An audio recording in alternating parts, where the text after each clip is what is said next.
Hey, what's going on, everybody? What I'm bringing to you here is the Andis T-liner. I actually have a square blade on there, but I'm going to show you how to set it. It's the same for both. Here you have your Phillips screw heads. You're going to loosen those, and that's how you detach your blade from your clipper. Mine's is modified. Don't pay attention to how it looks. It's the same as the one you buy from the store. I just cut it open, a little fashion, flashy. So I'm going to set my screws on the table. What that allows me to do is keep track of them. A lot of times in the barbershop, if I don't set them somewhere, they'll fall and I'll lose them. Then I'm out of a clipper for the day. So try to set those aside.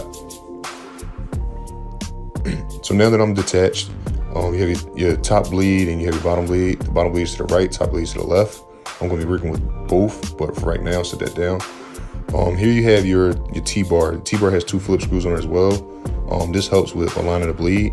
You're going to unloosen those. I'm going to show you what it looks like unloosened all the way.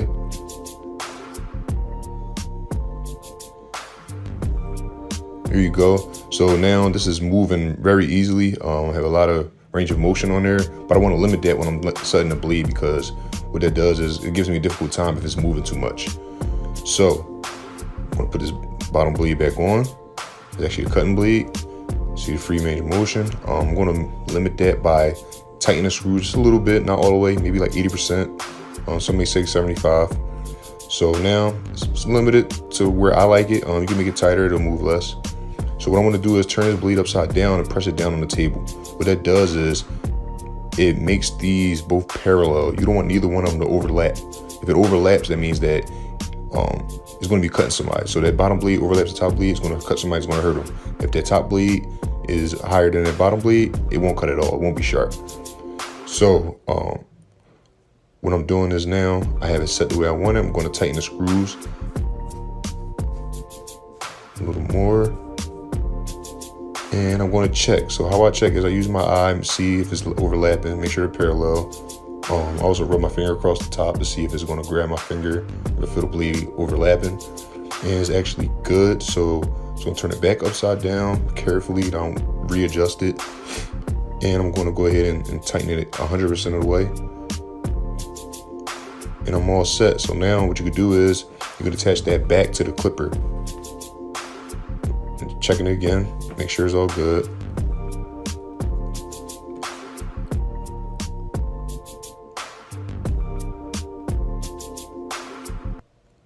So when putting it back on the clipper, you have to put the tension ball in the tension slot, which is right here. That's the tension slot. That's the tension ball. Tension slot, tension ball. Make sure they also line up with the holes for the T-bleed to go back on. So, see, putting it back on. There's also a trick I want to show you guys, so you know how to set the bleed. So I'm going to put these screws back on about 75% of the way. You want to make sure that your tension is set good as well. I'm not going to get too in detail with that because I don't want you guys to mess up your clippers, but factory wise, you should be fine tension with the tension settings.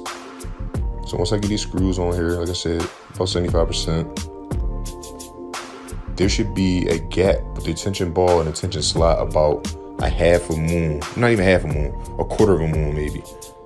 So here's the space right there. You want to close that space a little more. So what you can do is you can slide the blade down as I just did, and it'll go on there perfectly.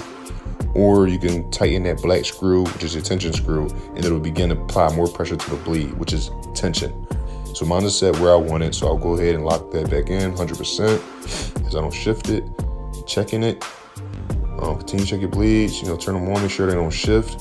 And mine are hitting, they're good. I'll test them on my hand and on my arm. And for my liking, they're good. So these are clippers that I use in the shop. So this is no gimmicks at all.